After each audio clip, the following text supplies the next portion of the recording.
The Equifax breach exposed more than 145 million Americans to lifelong threats resulting from their personal information being exposed. Equifax says that it is, and I quote, taking responsibility for its failures. But Equifax is only providing victims with protections for 1 year.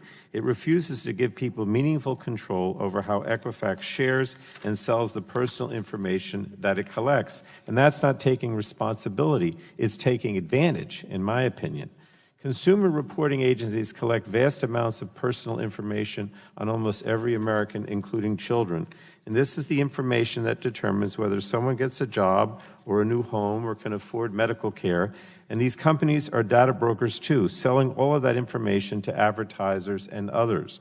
You and I are not their customers. We are the product. These companies make their money selling our information to other companies, often without our knowledge and certainly without our approval. So they have no reason to limit the information they collect, to limit sharing or selling of that information, or to properly secure it. Cyber attacks happen on an hourly basis, with more than 1,100 this year alone.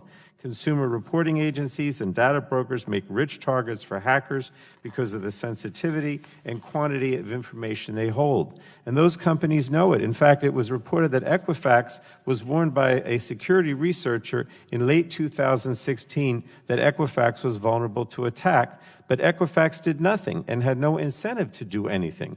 Right now, there are gaping holes in the laws and regulations when it comes to collecting and securing our personal information.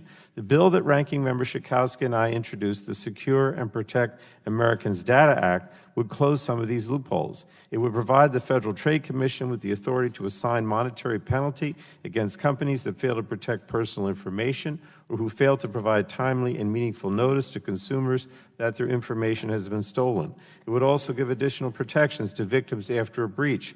The bill would require that companies that fail to secure individuals' personal information provide free credit freezing or locking to a victim for at least 10 years after a breach. So we all need to re-examine this industry's approach to consumer protection, including on issues like forced arbitration and the federal government's examination or auditing of these companies. We should also look at freezing credit reports by default, ensuring the data that is collected is actually correct, and give people control over their own personal information. Now, in our hearing and again today on the Equifax breach, Chairman Walden said that, and I quote, "We can't fix stupid." But we have seen over and over again that breaches are not the result of stupidity. They happen because these companies choose not to invest in security. And ultimately, it's the American people that pay the price for that choice.